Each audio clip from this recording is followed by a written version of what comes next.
Good morning, everybody, and welcome to this session. Now, today I am going to discuss a new topic that I explained before, named syntax. जैसा कि syntax पर हमने कुछ concepts और उसके कुछ examples पर पहले भी चर्चा किया था, आज उसी से आगे बढ़ते हुए कुछ और भी एग्जाम्पल्स लेंगे और जो कभी टेस्ट पेपर का हिस्सा इस तरह का प्रश्न हम टेस्ट पेपर के रूप में भी दिया करते थे और आज वही पेपर के रूप में आपको कुछ यहाँ पर क्वेश्चन दिया गया है। साथ ही इसके होल एनालिसिस पर भी हम चर्चा करेंगे, यानी कि आज क्वेश्चन के साथ साथ उसका पूरा एक्सप्लेनेशन भी आपको मिलेगा। यहाँ पर आपको बोर्ड पर कुछ क्वेश्चन दिए गए हैं, यानी कि 15 क्वेश्चंस हैं और इनको आपको इस तरह के क्वेश्चन में आपको लगभग सभी में फिल इन द ब्लैंक्स के टर्म में दिया गया है और बहुत सारे एग्जाम्स में इस तरह से दिया जाएगा। जैसे कंपटीशन में आप अगर जाते हैं तो कंपटीशन में आपको ऑप्शंस दिया जाएगा, यानी कि ABCD ऑप्शंस रहेंगे और जब इसी को एरर्स के टर्म में पूछा जाएगा तो आपको ओब्लिक के द्वारा ABCD 4 भाग में बांट दिया जाएगा।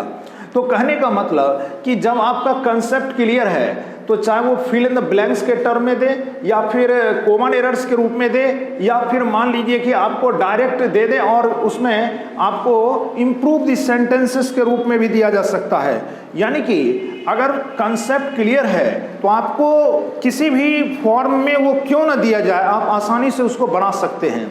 तो आज चूंकि इसका सबसे अधिक क्वेश्चंस, जैसे कि मान लीजिए आप एग्जाम में बैठते हो किसी भी कंपटीशन एग्जामिनेशन में, तो आउट ऑफ 10 यानी कि एरर्स की जहाँ तक बात है उसमें आपको 5 तक यानी 50% जो एरर्स वाला पार्ट होता है वो आपका वर्ब वाला पार्ट होता है। तो आज कुछ क्वेश्चन लेंगे, उसके साथ साथ उसका फुल एनालिसिस भी करेंगे। चलते हैं, नाउ लेट अस स्टार्ट। पहला नंबर क्वेश्चन है आपका, Raman as well as his friends dash presents in this meeting. अब देखिए कंसेप्ट ये कहता है कि जैसे मान लो कि एज वेल एज एक होता है, जैसे कि आप कहते हैं कि रमन के साथ साथ या रमन के साथ साथ उसके पेरेंट्स, यानी कि parents means mother and father दोनों। तो कहने का मतलब कंसेप्ट आपका ये कहता है कि जब कोई भी इस तरह से दो नाउन या प्रोनाउन इस प्रकार से as well as along with, इस प्रकार से टुगेदर विथ accompanied by, यानी इस तरह से अगर जुड़ा हो तो हमेशा उसमें आप देखेंगे कि पहले नंबर यानी कि फर्स्ट जो नाउन यानी फर्स्ट जो आपका नाउन होगा उसके अनुसार से आप ऑक्सिलरी वर्ब देंगे। यानी कि यहाँ पर आपका ये रमन सिंगल है, इसीलिए इसके अनुसार से डैश प्रेजेंट, तो यहाँ पर इज प्रेजेंट आ जाएगा। क्लियर। दूसरा क्वेश्चन है आपका, the principal and the teacher dash against this proposal. अब इसमें क्या होता है कि कोई भी इस तरह का अगर पोस्ट की बात हम करें तो उस पोस्ट में सबसे अधिक देखा जाता है कि दो अगर पद दिए गए हों और दोनों में डेफिनेट आर्टिकल का प्रयोग किया जाए तो इसका मतलब है कि उससे दो व्यक्ति का बोध हो रहा है। लेकिन अगर हम ये लिखते हैं द प्रिंसिपल एंड टीचर, इसका मतलब है कि उस अवस्था में जिसको हम प्रिंसिपल बोल रहे हैं वही टीचर की भूमिका में है, यानी सिंगल। तो यहाँ पर दो अलग अलग व्यक्ति का बोध होता है और यही कारण है कि ये आपका प्लूरल के सेंस में आएगा, यानी कि and the teacher are against this proposal. Clear. Third number पर आते हैं, all the milk dash used in the preparation of sweets. अब देखिए इसको किस तरह से बनाएंगे। मान लीजिए कि अगर मैं कहूँ कि ऑल बॉयज है ना, या all the boys dash present, तो इसमें यह देखना है कि जब भी ऑल से हम कोई भी सेंटेंस स्टार्ट करते हैं तो उसके बाद नाउन या किस टर्म में है, यानी कि जो नाउन है वो कैसा है, एससीएन फॉर्म में है या पीसीएन फॉर्म में, यानी प्लूरल काउंटेबल नाउन है या सिंगुलर काउंटेबल नाउन है या अनकाउंटेबल नाउन है। तो यहाँ पर ऑल द मिल्क शब्द का प्रयोग किया गया है, यानी कि सारे दूध, है ना। अब देखिए यहाँ पर इस केस में मिल्क हमारा क्या है, मिल्क हमारा है अनकाउंटेबल नाउन, यूसियन केस में आता है, इसीलिए अनकाउंटेबल के सेंस में हमेशा सिंगुलर वर्ब का प्रयोग किया जाता है, इसीलिए यहां पर इज यूज्ड का प्रयोग किया जाएगा। नेक्स्ट आते हैं, जैसे कि about half of the rice dash sold per day. मान लो कोई जगह है, वहां पर जितने भी चावल हैं उसका 50%, अब इसमें हाफ के जगह पर आपको यहाँ पर अबाउट 50% भी दिया जा सकता है, या अबाउट यहाँ पर आपको 1/2 इस तरह से करके, या 1/2 दिया जाएगा, या हाफ दिया जाएगा, या फिर 50% दिया जाएगा। कोई भी इस तरह का न्यूमेरिकल वैल्यू भी क्यों ना हो, आप हमेशा उसके साथ लगने वाले नाउन चेक करेंगे।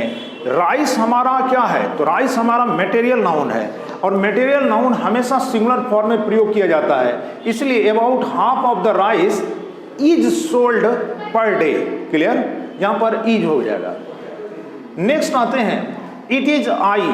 अब इस तरह के सेंटेंस को बनाने के लिए आपको करना क्या है कि चूंकि इसको आप इसका पूरा आपको डेफिनेशन कि जैसे मैं कहूं इट इज आई, अब वहां पर यह देखना होता है कि यहां पर मैं अपने लिए ईट का प्रयोग क्यों कर रहा हूं। जब किसी भी व्यक्ति को इम्फेसाइज करके बोला जाएगा तो उस केस में आप उसको इट से डिनोट करेंगे, यानी कि it is I who.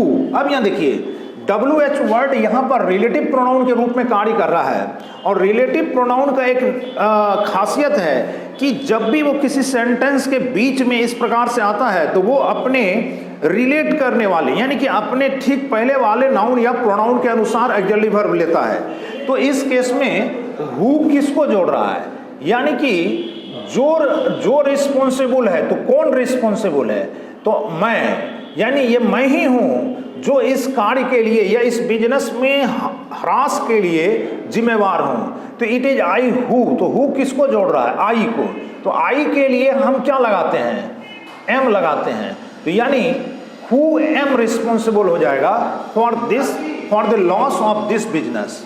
Next question आता है आपका, the women who dash present dash my sisters.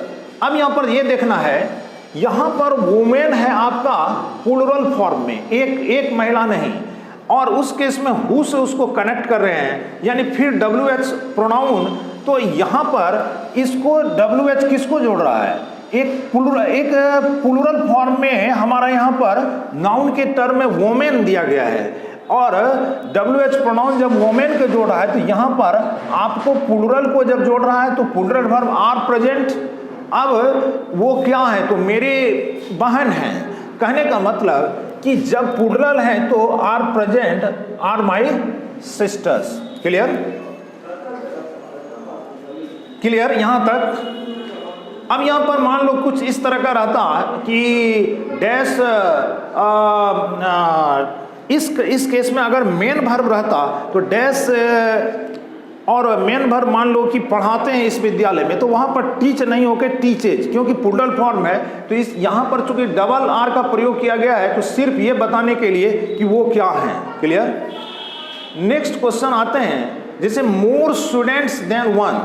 अब यहां पर देखिए, जैसे मेनी ए मोर देन वन का हमने बताया था कि अगर किसी सेंटेंस के सब्जेक्ट के जगह पर आ जाए तो उससे वर्ब सिंगुलर का प्रयोग किया जाएगा, लेकिन यहां पर मोर स्टूडेंट्स देन वन, यानी एक से ज्यादा पहले ही यहां पर प्लूरल नाउन का प्रयोग किया जा रहा है, इसीलिए हर हाल में इसमें प्लूरल वर्ब का प्रयोग किया जाएगा। क्लियर। इसी तरह से नेक्स्ट है आपका मे गॉड ब्लेसेस यू। अब यहां पर देखिए, यहां पर आपको इस तरह का सेंटेंस चूंकि फिल इन द ब्लैंक्स के टर्म में नहीं है, आपको इसमें यह बताना है कि दिया गया सेंटेंस में एरर्स वाला पार्ट कौन सा है। तो आप हमेशा ध्यान देंगे जब भी इस तरह का सेंटेंस आपको दिया जाए, और यहाँ पर आप इस मार्क से ये समझ सकते हैं ये ऑप्टेटिव सेंटेंस कहलाता है, इच्छा सूचक वाक्य। और ऐसे वाक्य को बनाने के लिए आप हमेशा इसमें एक ऐसा ऑप्टेटिव सेंटेंस इस प्रकार का ये अपवाद में है जो सिंगुलर सब्जेक्ट होने के बावजूद भी प्लूरल वर्ब लेता है, यानी कि इस केस में गॉड ब्लेसेस नहीं कहेंगे, सिर्फ ब्लेस से काम आपका चल जाएगा। और हमेशा इस चीज़ को ध्यान रखेंगे, ये आपका यूनिक टाइप का एग्जाम्पल हो जाता है। नेक्स्ट आते हैं the quality of these goods. अब यहाँ पर एज गुड, इस गुड का मीनिंग क्या है? तो इस गुड का मतलब उतना यानी अच्छा, और इस गुड्स का मीनिंग है सामान से। कहने का मतलब कि इन सामानों का जो क्वालिटी है, जो गुणवत्ता है, वो उतना अच्छा है जितना कि मैंने पहले कभी एक्सपेक्ट किया था। कहने का मतलब कि the quality of these goods, सामान नहीं बल्कि सामान की गुणवत्ता की बात हो रही है। और एडजेक्टिव का जब भी सेंस आएगा तो वो हमेशा सिंगुलर वर्ब लेगा, यानी कि the quality of these goods is as good, यानी कि उतना अच्छा है जितना मैंने पहले सोचा था, विश्वास किया था। नेक्स्ट क्वेश्चन आपका आ जाता है कि the large number of English books dash available in this library. अब देखिए यहाँ पर इसका हम पहले भी चर्चा किए थे कि यहाँ पर जब भी इस तरह से प्रयोग हो, ए लार्ज नंबर या द लार्ज नंबर, इस केस में हमेशा ध्यान रखेंगे कि जो नाउन होगा वो हमेशा प्लूरल फॉर्म में ही रहेगा, लेकिन वर्ब जो होगा वो आपके इस पर डिपेंड करेगा। यानी द है तो सिंगुलर, और यहाँ ए का प्रयोग अगर किया जाता है तो वर्ब प्लूरल प्रयोग किया जाएगा। तो इस अवस्था में the large number of English books, यानी अंग्रेजी, बहुत सारी अंग्रेजी की किताबें, तो इस केस में आप यहाँ पर इज का प्रयोग करेंगे। क्लियर? यानी कि ए लार्ज नंबर अगर रहता, ए का प्रयोग अगर यहाँ रहता, तो इस केस में आपको हमेशा प्लूरल वर्ब आर का प्रयोग किया जाता, लेकिन यहाँ पर the large number of English books, तो इस केस में इज किया जाएगा। नेक्स्ट आते हैं the fragrance of these beautiful flowers dash liked by all. कहने का मतलब कि यहाँ पर इन सुंदर फूलों की खुशबू की बात हो रही है। बहुत सारे फ्लावर्स की बात नहीं हो रही है, बल्कि बहुत सारे सुंदर फूलों, इन सुंदर फूलों की जो खुशबू है उसकी बात हो रही है। तो इन अच्छे फूलों की खुशबू सभी के द्वारा पसंद किया जाता है, ऐसा। तो कहने का मतलब क्या पसंद किया जाता है? तो उसकी खुशबू पसंद की जाती है, उसका फ्रेग्रेंस कैसा है। यानी कि यहाँ पर फ्रेग्रेंस की बात हो रही है, और फ्रेग्रेंस हमारा यूसियन केस में आता है, अनकाउंटेबल नाउन के टर्म में। इसीलिए हमेशा अनकाउंटेबल नाउन का जब भी प्रधानता होगा तो वहाँ पर सिंगुलर वर्ब का प्रयोग किया जाएगा। नेक्स्ट आते हैं, कहता है the jury dash divided in their opinion. आप जब कलेक्टिव नाउन पढ़ेंगे तो कलेक्टिव नाउन हमेशा सिंगुलर वर्ब लेता है, लेकिन इस केस में आपको यह देखना है कि डिस्ट्रीब्यूटिव कलेक्टिव नाउन में हमेशा आप इस कंसेप्ट को जान जाएं कि वैसा कलेक्टिव नाउन जिसमें कभी कभी ऐसा भी होगा कि वो बट भी सकता है और नहीं भी बट सकता है। तो जब बटेगा, यानी कलेक्टिव नाउन से जब डिस्ट्रीब्यूशन का बोध होगा, तो उस केस में आप प्लूरल वर्ब का प्रयोग करेंगे। लेकिन जब ये सेंस हो कि नहीं वो सभी यूनाइट है, एक है, तो उस केस में आप सिंगुलर वर्ब का प्रयोग करेंगे। तो इस केस में द ज्यूरी डैश डिवाइडेड, तो कहने का मतलब कि ज्यूरी यानी न्याय करने वालों का दल, ग्रुप, यानी ये कलेक्टिव नाउन है, यहाँ पर डिवाइड हो रहा है। तो जब विभक्त होगा तो इसका मतलब है कि सबका मत अलग अलग है। तो इस केस में आप हमेशा प्लूरल आर का प्रयोग करेंगे। क्लियर? नेक्स्ट आते हैं, जैसे कहा जाता है कि everybody dash not agree as far as my opinion is concern, यानी प्रत्येक व्यक्ति सहमत नहीं है जहाँ तक मेरे ओपिनियन, मेरा विचार संबंधित है। तो इसको आप कैसे बनाएंगे? तो इस केस में आप ध्यान देंगे कि इंडेफिनिट केस का प्रोनाउन जब भी किसी सेंटेंस का सब्जेक्ट हो जाए तो उस केस में आप क्या करेंगे? एवरीबडी, यानी कि जब भी इंडेफिनिट केस का प्रोनाउन आपका सब्जेक्ट के रूप में रहेगा, एवरीबडी हो, समबडी हो, नोबडी हो, या मान लो एनीबडी हो, कुछ भी, या एवरीवन, समवन, नोवन, कुछ भी हो, इस केस में हमेशा यानी इंडेफिनिट केस का प्रोनाउन अगर सब्जेक्ट आ जाए तो वो हमेशा सिंगुलर वर्ब के रूप, यानी एवरीबडी इज नॉट एग्री, यानी प्रत्येक व्यक्ति जो है वो सहमत नहीं है जहाँ तक मेरे विचार का सवाल है, या जहाँ तक मेरे मत का सवाल है, या मेरा मत संबंधित है। क्लियर? या मेरे मत की बात है। नेक्स्ट क्वेश्चन है second last, there dash a library and a college in each and every village of this state, यानी इस राज्य के गांव-गांव में, प्रत्येक यानी कि गांव-गांव में, इस राज्य के गांव-गांव में एक महाविद्यालय और एक पुस्तकालय है। अब देखिए इस तरह का कंसेप्ट, वैसा सेंटेंस जिसमें डायरेक्ट एक्शन भर ना होके सिर्फ उसके प्रेजेंस की बात की जाए, तो ऐसे सेंटेंस को देयर से स्टार्ट करते हैं। और जब भी देयर से सेंटेंस स्टार्ट होगा तो उसके साथ आने वाला जो वर्ब होगा वो हमेशा उसके बाद नाउन पर निर्भर करेगा।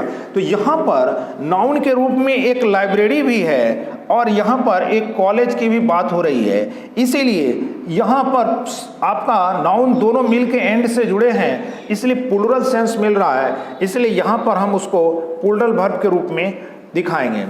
कहने का मतलब कि there are a library and a college in each and every village of this city. अब देखिए या इन दिस स्टेट।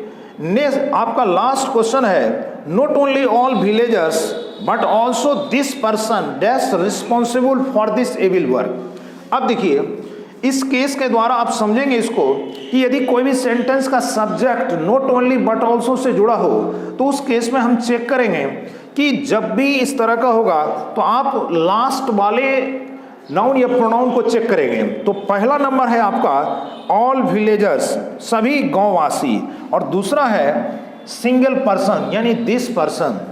अब हमेशा इस तरह के केस में आप ये देखेंगे कि सेकंड वाला जो होगा उसके अनुसार से आप ऑक्सिलरी वर्ब का प्रयोग करेंगे। तो दिस पर्सन से एक का बोध होता है और दिस पर्सन इज रिस्पॉन्सिबल हो जाएगा फॉर दिस एविल वर्ब। कहने का मतलब कि अगर इस तरह का केस दिया जाता है तो आप इसके पूरे कंसेप्ट को पहले से तैयार रखें, और देने के उसके तरीके बहुत हो सकते हैं। अगर मैं इसी में बात करूं कि अगर कंपटीशन की बात करूं तो इस प्रकार से आपका ए, बी, सी और उधर डी रख देगा। आपका कंसेप्ट क्लियर है तो आप आसानी से बना सकते हैं। और जहाँ तक as far as competitive questions और कॉम्पिटिटिव एग्जामिनेशन की बात हो, जहाँ तक कंपटीशन की बात है तो वो आपको हमेशा आपको वर्ब वाले पार्ट पर पकड़ बनानी है, क्योंकि अगर आपका वर्ब वाला पार्ट सही है तो आपको सबसे अधिक क्वेश्चन इसी में से रहता है। और सब्जेक्ट वर्ब एग्रीमेंट में भी हम सेंटेंस में सब्जेक्ट के अनुसार वर्ब का प्रयोग करते हैं, लेकिन अंतर यही है कि बहुत सारे ऐसे फैक्ट्स हैं जो डायरेक्ट आपको सब्जेक्ट के अनुसार तो दिखेगा कि सिंगुलर होगा, लेकिन रूल के मुताबिक वो प्लूरल होगा। कहने का मतलब कि कुछ ऐसे फैक्ट्स हैं जो फिक्स्ड है, जिसको आपको जानना जरूरी है, और आप उस फैक्ट्स में किसी भी प्रकार का आप गैस के अनुसार यानी अपने मत के अनुसार आप उसमें ऑक्सिलरी वर्ब का प्रयोग नहीं कर सकते हैं, क्योंकि सिंटैक्स एक फिक्स्ड रूल के अंतर्गत प्रयोग किया जाता है और जो रूल कहेगा उसके अनुसार से आपको क्वेश्चन को क्लिक करना है। तो आज मैं समझता हूं कि इन 15 क्वेश्चन के द्वारा जो भी कुछ कंसेप्ट हमने यहाँ पर रखा है वो आपको समझ में आ गया होगा। जहाँ भी कोई दिक्कत हो तो आप कमेंट सेक्शन से कमेंट कर सकते हो, मैं उसको देखूंगा और जो भी क्लियरिफिकेशन के रूप में नेक्स्ट वीडियो लेक्चर में मैं उसको क्लियर करूंगा। तो आज के लिए बस इतना ही। So thank you very much.